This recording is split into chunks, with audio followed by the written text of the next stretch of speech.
mag-activate yung motor natin pag kulay green po yung ano, yung ilaw ano. Tapos ngayon didiinan natin to sir para magkulay pula. Pag nagkulay pula po siya, hindi na po siya naka-activate. Hindi na siya gagana. Kahit anong push po natin dito, hindi po talaga siya gagana. Ngayon, kahit isa lang po dito is nakakulay green, automatic po yan sir. Push mo lang gagana na kagad. Gaya na kagad. Ngayon sir, kapag yun nga, yung isa lang naka-green, tapos isa naka-red, gagana siya. Pero pag parehong naka-pula, isabihin, hindi siya patay natin, hindi siya gagana.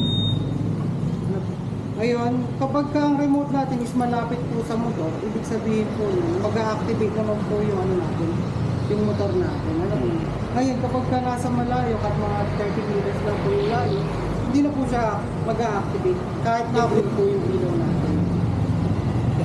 Tapos ngayon, sa alarm naman po, ito kayo sir, para nakita yung natin. Ito sir, bali, push lang natin dito sir. Tapos twist natin sa kabila. May nakalagay naman po dito na ano, na lock. Nakalock na siya. Opo. Ngayon kung gusto natin naka-alarm yung motor natin, pipindutin lang po natin ito sir. Taas lang po ano. Tapos isa pa po siya, tutulog pa po. Ibig sabihin naka-activate na po yung alarm natin. Opo. Para in case na may kabalaw ng motor natin, mag-a-alarm na siya. Pindutin nyo lang po nito para mawala. Okay po. Tapos ngayon, pwede siyang pindutin. Twist nyo lang siya dito para mag-activate yung motor natin. Ano? Sa ano naman po, sa upuan po, tsaka sa fuel, push nyo lang po, tapos itapat nyo lang po dito. Seat and fuel po. Ito po. Sa seat po, pipindutin natin pag nakasabat. Ito yung compartment natin. Tapos sa fuel naman po, ito naman po gas. Para po, fuel natin. Yan, sir. Ito po. Ngayon, kapag gusto natin buksan na natin yung motor, i-twist mo lang ulit sir, itapat mo sa pinakadulo para bubukas na yung manual na. Ano sir, bubukas na siya. Tapos sa pag-start ito sir, preno, then start natin.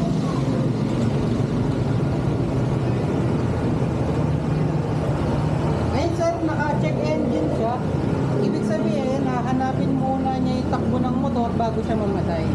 Ngayon, pag 3 days hindi pa siya namatay, balik niya sa amin dito para ipapareset natin. Ano po? Ganyan talaga yan ngayon. Hindi, kailangan mawawala to pagka tumakbo na kayo ng malayo. Kahit mga ilang kilometers na, mawawala po yan. Pero kapag tinakbo niyo siya ng malayo, tapos 3 days na, hindi pa rin siya nawala, balik niya dito. Ano sir?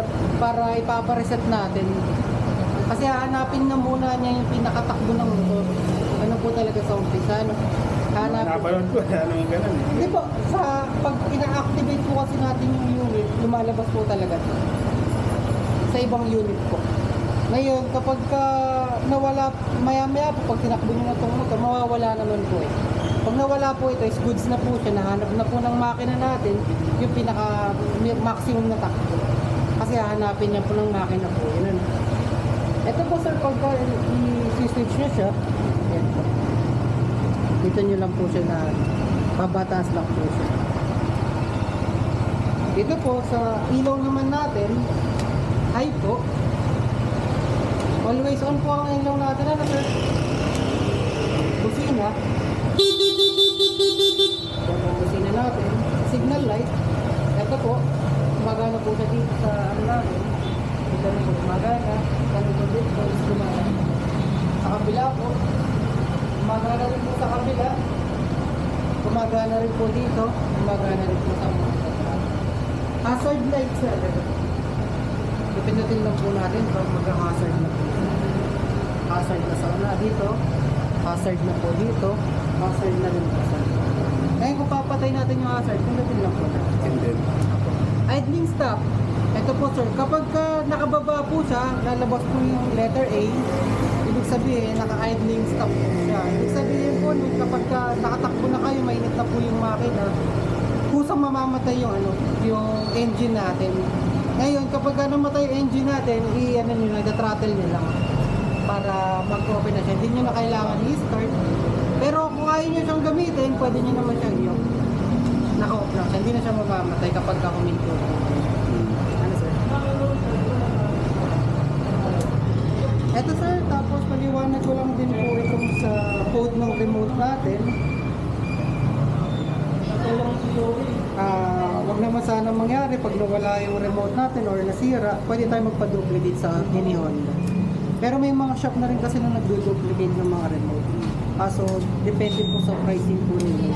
Ito lang po yung ipapakita ninyo. Ayan po. Code nyo po kasi. Tago nyo na lang din po. Tapos ito na spare key naman. Spare key po na i-place na Sa malobat. gilid. Malobat ang remote, malobat ang motor. Hindi nyo mabuksan yung compartment, may mahalagang bagay. Ito lang po, sa gilid lang po. Ano? As yun lang po. May any question naman po kayo sa Dito ako concerned sa ano eh. sa Yung may engine. mawawala naman po yun sir. Ngayon, kapag hindi siya nawala ng 2 days or 3 days, balik niya dito sir.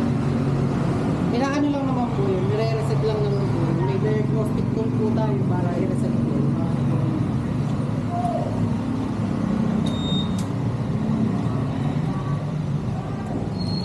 Yun naman po, tapos tanggalin ko na lang po yung mga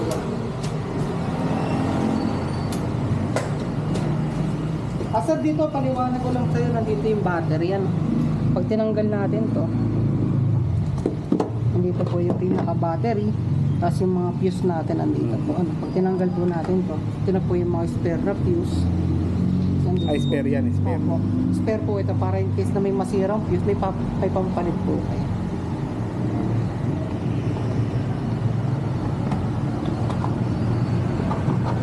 Yan lang po. Sasarado po ninyo kanina. Ito po yung kasama na niyang tools, lagay na lang po natin.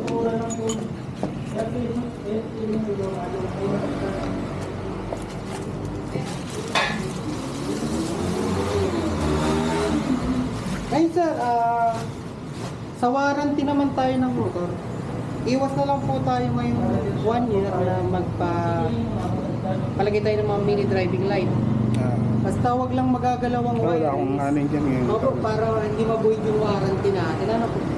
Kasi once na pagpa-wirings tayo, pag nakita ng mekaniko po yun, automatic bino-void po agad yung warranty. Sayang naman po yung 1 year warranty. Medyo malikabok lang po. Ano na lang po natin, maganda po. Sprayan muna natin ng tubig. Huwag po natin pupunasan kasi may mga parang bato-bato maliliit po yung mga... Pwede ka bang ipakarwas na yun siguro? Opo, pwede direct nyo na po pakarwas.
Nawa Panginoon, tuwing sila'y maglalakbay, nawa ilalayo mo po sila sa kapahamakan, sa aksidente, Naway lagi silang makarating ng malwalhati at matiwasay. Ang lahat ng ito ay aming idinudulog sa iyo sa matamis na ngalan ni Yesu Cristo na aming Panginoon at tagapagligtas. Amen. Ama namin, sumasalamat ka sa Panginoon mo. Mami sa amin ang aming Diyos. Dito sa lupa, para na sa langit. Bigyan mo po kami ng aming makain sa para na pagkakatawad namin sila kakasala sa amin. Huwag mo kami pahintulad sa tukso at adya mo kami sa lahat ng masama.